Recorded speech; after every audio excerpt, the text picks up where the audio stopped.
Hello friends, welcome to Grewal tutorial. आज मैं आपको BEd first year paper pedagogy of commerce का नेक्स्ट पार्ट कराऊंगी और इसके अंदर आज हम लेसन प्लानिंग के बारे में डिस्कस करेंगे। लास्ट वीडियो के अंदर मैंने आपको लेसन प्लानिंग क्या होता है, उसके introduction, characteristic and advantages and disadvantages के बारे में आपको स्टडी कराया था। आज जो है हम किस तरीके से लेसन प्लानिंग को मतलब कि किस तरीके से हम प्रिपेयर करेंगे उसके बारे में हम जानते हैं। इसमें जो है टोटल आपको 17 पॉइंट्स हैं जिनको माइंड में रखना होगा जब भी आप लेसन प्लानिंग कर रहे हैं। फर्स्ट पॉइंट आता है हमारा लेसन नंबर, कि आज आप कौन सा लेसन नंबर करा रहे हैं, ये आपको माइंड में रखना होगा।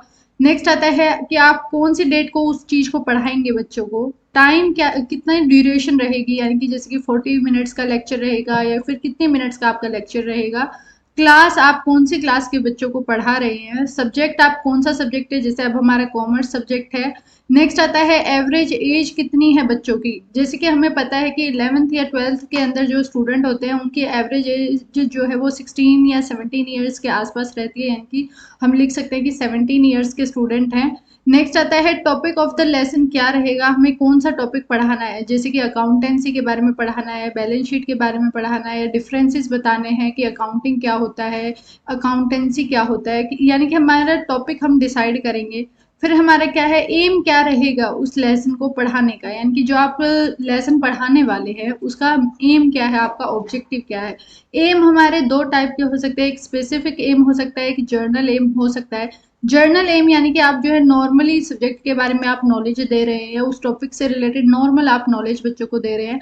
स्पेसिफिक एम आपका ये हो सकता है कि आप बच्चों को, जैसे कि अगर बैलेंस शीट का आप टॉपिक बता रहे हैं तो बैलेंस शीट की हर चीज के बारे में बच्चों को आप बताएंगे, उनको सिखाएंगे फॉर्मेट क्या है। बेसिकली आपका स्पेसिफिक एम ये हो सकता है कि आप उनको बनाना सिखा रहे हो बैलेंस शीट। नेक्स्ट आता है मटेरियल एड्स, आप क्या क्या यूज करेंगे जब आप काम कराएंगे। जैसे कि हम बोर्ड का यूज़ करेंगे या फिर हम जो है चार्ट्स वगैरह का इस्तेमाल करेंगे उस चीज़ को बताने के लिए, या प्रोजेक्टर मेथड का इस्तेमाल करेंगे या फिर हम डेमोस्ट्रेशन के थ्रू करके दिखाएंगे बच्चों को, यानी कि किस किस चीज़ को हम यूज़ करेंगे। बेसिकली यहाँ पर हम उससे रिलेटेड बात करते हैं। प्रीवियस नॉलेज क्या है बच्चों को, अब हम ये जानने की कोशिश करेंगे। यानी कि अब बच्चा जैसे कि क्लास 11th में है या 12th में है तो उनको हम जानने की कोशिश करेंगे कि कॉमर्स क्या होता है। एक हम प्रीवियस नॉलेज लेना चाहते हैं कि बच्चे को ट्रेड के बारे में पता है या नहीं है, बाय किसे कहेंगे हम, सेलिंग किसे कहेंगे, क्या इन चीज़ों की थोड़ी बहुत उनको नॉलेज है या नहीं है। अगर आप जो भी टॉपिक करा रहे हैं, जैसे कि बैलेंस शीट अगर आप 12th क्लास के स्टूडेंट को करा रहे हैं तो बच्चों को आप पूछेंगे कि बैलेंस शीट होता क्या है, क्योंकि वो 11th क्लास में भी पढ़ चुका होता है उस टॉपिक के बारे में। तो हम यानी कि प्रीवियस नॉलेज को चेक करेंगे। नेक्स्ट आता है इंट्रोडक्शन। अब हम इंट्रोडक्शन देंगे हमारा जो भी टॉपिक है उसके बारे में। फिर आता है स्टेटमेंट ऑफ द एम्स, यानी कि अब हमारा एम क्या रहेगा हम बच्चों को ये बताएंगे। नेक्स्ट आता है प्रेजेंटेशन देंगे जो आपने लेसन प्लान प्रिपेयर किया है। Next one is comprehensive questions, अब वहाँ पर आप जो है डिस्कस करेंगे। ब्लैक बोर्ड के ऊपर आप समरी लिखेंगे और एप्लीकेशन करेंगे हम उस चीज़ को, यानी कि अब एक्चुअल में अप्लाई करके देखेंगे, इवेल्युएशन करके देखेंगे यहाँ पर कि जो आपने बच्चों को सिखाया है वो उनको समझ आया या नहीं आया। जैसे कि आप क्वेश्चंस वगैरह पूछेंगे। और लास्ट जो हमारा काम होगा वो है होमवर्क देना, यानी कि अब हम बच्चों को क्या है होमवर्क देंगे, घर के लिए काम करने के लिए कहेंगे। ये हमारा जो है लेसन प्लानिंग के स्टेप्स होते हैं। जब भी आप लेसन प्लान को प्रिपेयर करेंगे आपको इन सभी स्टेप्स को फॉलो करना होगा। नेक्स्ट आता है अब हमारा टॉपिक ऑफ द लेसन के अंदर क्या इंक्लूड किया जाएगा। अब हम इनके बारे में डिटेल में पढ़ेंगे, यानी कि यहाँ से ये जो 7th पॉइंट है, अब हम यहाँ से जो है डिटेल में इन चीज़ों को पढ़ेंगे। क्योंकि ऊपर वाला तो क्या है लेसन नंबर, आप कि भाई आपका फर्स्ट लेसन है या 10th लेसन है, कौन सा लेसन है, आपकी डेट क्या रहेगी, क्लास टाइमिंग 40 मिनट का रहेगा, 1 घंटे का रहेगा, 45 मिनट का रहेगा, ये डिसाइड होता है। एवरेज एज क्या है बच्चों की, कौन सी क्लास के बच्चों को आप पढ़ा रहे हैं। अब टॉपिक हम सबसे पहले चूज करते हैं कि हमारा क्या टॉपिक रहेगा लेसन प्लानिंग के रिगार्डिंग। सबसे पहले आता है टॉपिक ऑफ लेसन, यानी कि अब हम ये देखेंगे कि हमारा लेसन हमें जो टॉपिक है वो क्या हमारा टॉपिक रहेगा। अब हम उसको चूज करेंगे। यानी कि जब भी आप लेसन प्लान के बारे में आप सोच रहे हैं तो आपको सबसे पहले ये पता होना चाहिए ना कि आप पढ़ाने क्या वाले हैं स्टूडेंट को। अगर आपको यही नहीं पता होगा कि आपको पढ़ाना क्या है तो आप लेसन प्लान कहाँ से बना पाएंगे। तो लेसन प्लान जो होता है उसके अंदर सबसे मेन यही हमारा होता है कि टॉपिक क्या रहेगा हमारे लेसन का। Effective teaching and reading material is divided into various topics के अंदर डिवाइड होता है हमारा सिलेबस वगैरह। स्मॉल साइजेस के अंदर जो है टॉपिक्स को डिवाइड किया जाता है, फिर उनके ऊपर जो है वर्क किया जाता है और एक लेसन प्लान जो है प्रिपेयर किया जाता है। But if it is lengthy then it will be divided into subtopic. लेकिन अगर हमारा टॉपिक ही ऐसा है कि आप एक ही वीडियो में या एक ही पॉइंट पर आप उसको नहीं समझा सकते, तो उस टाइम पर आप क्या करते हैं कि उस टॉपिक को छोटे छोटे पार्ट्स के अंदर डिवाइड करते हैं और उसी के अकॉर्डिंग जो है आप बच्चों को उसके बारे में सिखाते हैं। नेक्स्ट आता है aim of the lesson before lesson is taught, यानी कि क्या आपका एम रहेगा लेसन को पढ़ाने से पहले आप यही डिसाइड करेंगे। It is necessary to decide its aim और द ऑब्जेक्टिव, यानी कि जो आप पढ़ाने वाले हैं उसका एम क्या है और क्या ऑब्जेक्टिव हमारा है, बच्चों को हम क्यों उस चीज को पढ़ाने वाले हैं, तो उसका एम आपको पहले ही डिसाइड करना होगा। पहला हमारा होता है जर्नल एम। जर्नल एम का यहाँ पर मतलब है जो कि रिलेटेड होगा हमारे सब्जेक्ट से। In this aim no change is made as they are definite and have direct relation with the full subject, यानी कि यहाँ पर जो है डायरेक्ट रिलेशन होता है हमारे पूरे सब्जेक्ट के रिगार्डिंग। अब जैसे कॉमर्स क्या है, ये हमारा जो बच्चों को कॉमर्स के बारे में नॉलेज देना, ये एक जर्नल एम है। इसका डायरेक्टली लिंक है कि कॉमर्स के स्टूडेंट जो है उसके बारे में जान रहे हैं और ये हमारे सब्जेक्ट से रिलेटेड है और डायरेक्टली रिलेटेड है। लेकिन जो हमारा स्पेसिफिक एम होता है वो क्या होता है, ये रिलेटेड नहीं होता है कि पूरे सब्जेक्ट से ये रिलेट करेगा, ये किसी एक टॉपिक से रिलेट करेगा। अगर हम बैलेंस शीट का टॉपिक कर रहे हैं तो उस टाइम पे हमें ये पता होता है कि हमें बस बैलेंस शीट के रिगार्डिंग ही बात करनी है। ऐसा नहीं है कि हम यहाँ से स्टार्टिंग करें बच्चों से जर्नल या लेजर वगैरह इनके बारे में हम बताना शुरू करें, फिर हम ट्रायल बैलेंस के बारे में बच्चों को पढ़ा रहे हैं, प्रॉफिट एंड लॉस अकाउंट पढ़ा रहे हैं। ऐसा नहीं होगा, यानी कि हमारा सब जो स्पेसिफिक एम है वो स्पेसिफिक एम क्या है कि हमें बच्चों को बैलेंस शीट का फॉर्मेट बनाना सिखाना है, ये हमारा स्पेसिफिक एम है। तो हमेशा याद रखना होगा आपको स्पेसिफिक एम जो है ये डायरेक्टली आपके पूरे सब्जेक्ट से रिलेटेड नहीं होगा, ये सिर्फ एक पर्टिकुलर पार्ट से रिलेटेड होगा, यानी कि एक पार्ट से ये रिलेटेड होगा। नेक्स्ट आता है these are changed in accordance with the change in the lesson and the context। ये जो है हमारे टॉपिक जो हमारे स्पेसिफिक एम है वो चेंज हो सकते हैं हमारे टॉपिक के अनुसार। यानी कि जब आप जर्नल एंट्री सिखा रहे हैं तो स्पेसिफिक एम हमारा क्या होगा कि हमें जर्नल एंट्री सिखानी है बच्चे को।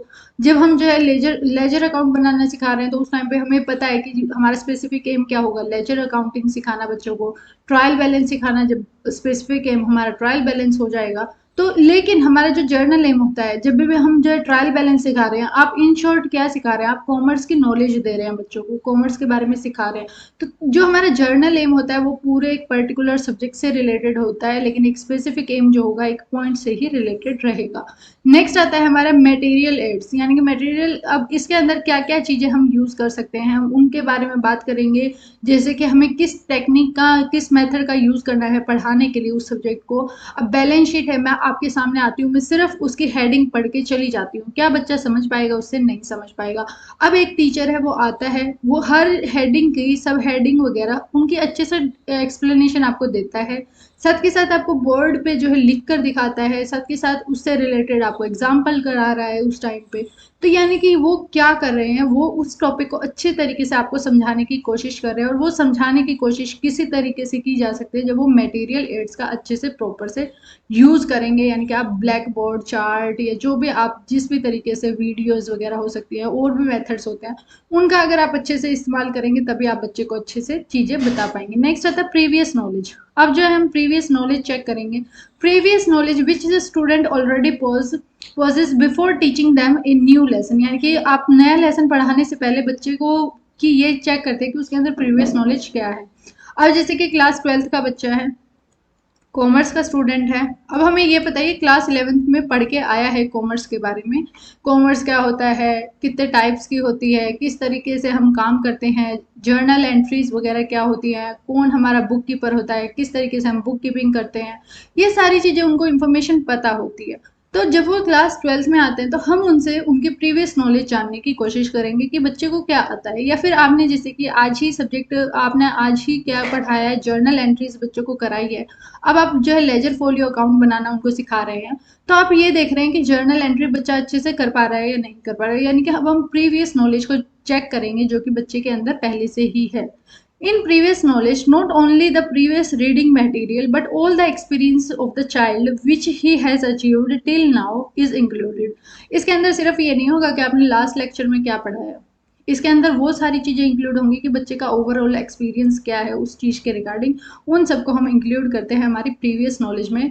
By taking into consideration the previous knowledge this will also be kept in mind, but previous knowledge of the student should be in accordance to the selected lesson। यानी कि प्रीवियस नॉलेज जो है हम बच्चों की उस सिलेक्टेड लेसन से ही के रिगार्डिंग ही चेक करेंगे। आप अभी पढ़ा किसको रहे हैं, आप कॉमर्स के स्टूडेंट को पढ़ा रहे हैं और आप जो है प्रीवियस नॉलेज उनकी आर्ट्स या फिर साइंस वाली चेक कर रहे हैं, तो वो एप्लीकेबल नहीं है, वो अच्छी नहीं रहेगी।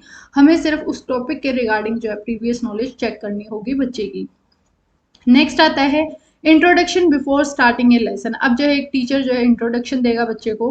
ए teacher should prepare his student to acquire new knowledge. अब नई नॉलेज एक्वायर करने के लिए जो है टीचर बच्चों को प्रिपेयर करता है। इसमें जो है टीचर जो है बच्चों से क्वेश्चन पूछता है, जैसे कि 3 या 4 क्वेश्चन इजीली वो पूछ लेते हैं और उनकी प्रीवियस नॉलेज चेक करता है। यानी कि आपसे क्वेश्चन पूछे जाते हैं कि भाई अकाउंट्स क्या होता है, जर्नल एंट्री क्या होती हैं, किस तरीके से हम एंट्री करते हैं। टीचर ये सभी क्वेश्चंस पूछ सकता है अगर आपको आगे वो नेक्स्ट अकाउंट बनाना सिखा रहा है। नेक्स्ट आता है इसके अंदर जो है बच्चा जो है उसके अंदर एंथुसियाज्म रहेगा और वो क्यूरियोसिटी रहेगी उसके अंदर। यानी कि वो जो है अगर टीचर उससे क्वेश्चंस पूछेगा तो बच्चा क्या करेगा, उसके अंदर इंटरेस्ट आएगा। आपसे जो है टीचर अगर क्लास में अपना चैप्टर शुरू करने से पहले ही क्वेश्चंस वगैरह पूछता है तो आपके अंदर क्यूरियोसिटी आएगी। अगर आपको उसका आंसर नहीं पता तो आपकी जानने की इच्छा होगी कि इसका आंसर क्या होगा। यानी कि यहाँ पर आप क्या है बच्चे के अंदर इंकलकेट कर देते हैं, बच्चे के अंदर डाल देते हैं इंटरेस्ट, एंथुसियाज्म और क्यूरियोसिटी। इसके अंदर जो है क्वेश्चन पूछे जाते हैं बेस्ड ऑन लेसन। हमारे लेसन के रिगार्डिंग क्वेश्चंस हो सकते हैं। आप स्टोरी के थ्रू क्वेश्चंस वगैरह पूछ रहे हैं, पिक्चर्स वगैरह अब आप दिखा रहे हैं, उनको सब्जेक्ट के बारे में बता रहे हैं, आप पोएम वगैरह सिखा रहे हैं। ये सारी जो चीज़ें हैं आप कर रहे हैं, उनको प्रेजेंटेशन करके दिखा रहे हैं। तो ये सारी चीज़ें इसके अंदर आएंगी जब आप इंट्रोडक्शन दे रही हैं। यानी कि सबसे फर्स्ट स्टेप आएगा कि क्वेश्चन पूछ लेते हैं और उसके बाद जो है टीचर इंट्रोडक्शन वगैरह चैप्टर के बारे में देता है कि मैं आज आपको ये चीज़ें कराऊंगा, इससे आपको ये चीज़ें सीखने को मिलेंगी। नेक्स्ट आता है statement of aim. Statement of aim के अंदर क्या होता है, after completing the introduction of the lesson. Lesson का इंट्रोडक्शन हम कंप्लीट कर चुके हैं, स्टूडेंट को जो एक पिक्चर मिल जाती है कि हमारा ऑब्जेक्टिव क्या है, इस लेसन को हम क्यों पढ़ रहे हैं। अब बैलेंस शीट आप पढ़ा रहे हैं तो बच्चे को पता है कि हमें बैलेंस शीट क्यों बनानी होती है, क्यों ये इम्पोर्टेंट है, ये कब बनती है। यानी कि उसको ओवरऑल थोड़ी थोड़ी पिक्चर जो है पता चल जाती है और वो जो है सीखने की उसके अंदर क्यूरियोसिटी आ जाती है। After giving the introduction teacher should tell the specific aim. जब जो है टीचर इंट्रोडक्शन दे देता है उसके बाद जो बच्चों को स्पेसिफिक एम के बारे में बताए कि आज हमारा एम ये चीज़ है। यानी कि आज हम बैलेंस शीट सीखेंगे, आज हम P&L अकाउंट बनाना सीखेंगे। While students are acquainted with the specific aim of the lesson, enthusiasm is generated among them. Secondly, they choose the correct way for the study of the lesson। यानी कि जिस तरीके से उनको पढ़ना है, enthusiasm आ जाएगा उनके अंदर, क्यूरियोसिटी आ जाएगी और किस तरीके से लेसन को पढ़ना है उनको पता चल जाएगा। Their attention is centralize. अब जो है वो फोकस करेंगे उस चीज़ के ऊपर और रीडिंग जो सब्जेक्ट वो पढ़ा रहे हो आप उनके ऊपर वो ज़्यादा फोकस करेंगे। And the teacher will feel comfortable while teaching. अब जो टीचर को क्या करेगा, कंफर्टेबल महसूस करेगा क्योंकि अब उसको ये पता है कि हाँ मैंने बच्चों को बता दिया है आज मैं आपको ये पढ़ाने वाला हूँ, इस तरीके से मैं आपको पढ़ाऊँगी। ये सारी चीज़ें जब टीचर बता देगा स्टूडेंट्स को तो उस टाइम पे जो है टीचर भी कंफर्टेबल हो जाता है। नेक्स्ट आता है presentation after statement of aim. अब जो है हमने एम बता दिया है, इंट्रोडक्शन भी हम दे चुके हैं, अब हम प्रेजेंटेशन करेंगे। when the attention of both the teacher and the student are centralized toward the lesson। अब जो दोनों बच्चे भी सेंट्रलाइज हो गए हैं और टीचर भी, यानी कि उन दोनों का फोकस उस चीज़ के ऊपर ही आ गया है। The teacher should use the principle of selection and division. यहाँ पर जो टीचर को सिलेक्शन एंड डिवीजन का प्रिंसिपल फॉलो करना चाहिए। For the development of the unit a teacher is required to use various educational technique का use करना चाहिए, जैसे कि एग्जाम्पल दे वो बच्चों को सिखाते हुए, एक्सप्लेनेशन दे, नरेशन दे और एग्जीबिशन करे या फिर क्वेश्चंस वगैरह पूछे। इन सारी चीज़ों का अब जो टीचर यूज़ करेगा जब भी वो जो है प्रेजेंटेशन दे रहा है अपने जो भी टॉपिक है उसके बारे में। नेक्स्ट आता है कॉम्प्रीहेंसिव क्वेश्चन। अब जो है टीचर कॉम्प्रीहेंसिव क्वेश्चंस वगैरह पूछेगा स्टूडेंट से after teaching every unit of the lesson. यानी कि हर यूनिट पढ़ाने के बाद जो है टीचर क्या करेगा, कॉम्प्रीहेंसिव क्वेश्चंस जो है बच्चों से पूछेगा। In order to ascertain whether the child have properly understood the lesson और नॉट, ये जानने के लिए कि क्या बच्चे ने अच्छी तरीके से लेसन को सीखा है या नहीं, जो मैं सिखाना चाह रही थी क्या वो आप सीख पाए या नहीं। अब वो एंड में हम कॉम्प्रिहेंसिव क्वेश्चन के थ्रू जानने की कोशिश करेंगे।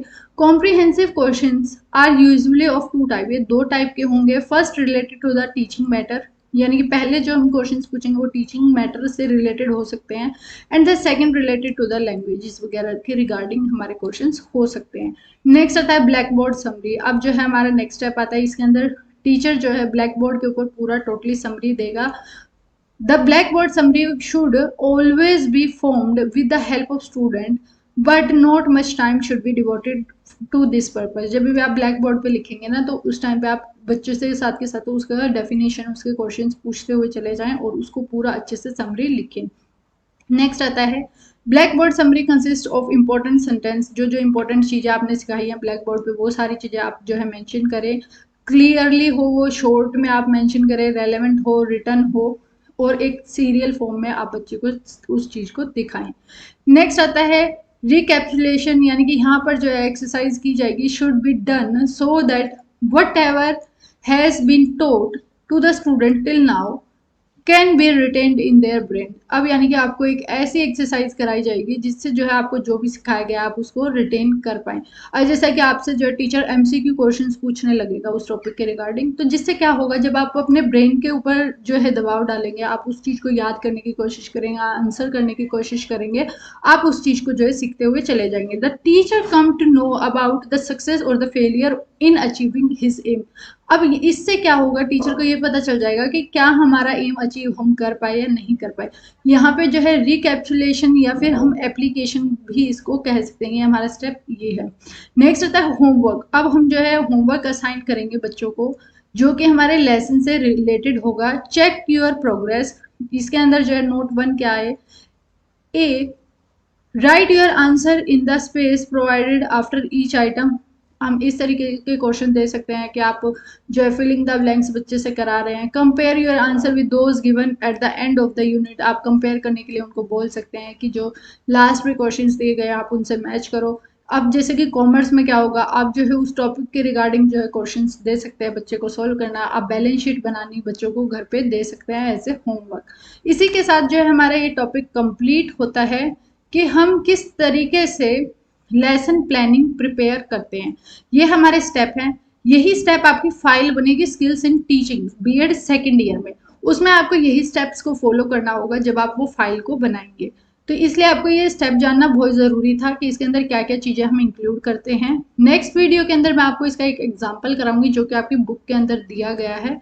अगर आपको इस वीडियो में कोई भी डाउट है कमेंट में ज़रूर पूछें, अपने फ्रेंड्स के साथ ज़्यादा से ज़्यादा शेयर करें एंड चैनल को सब्सक्राइब करें। Thanks for watching.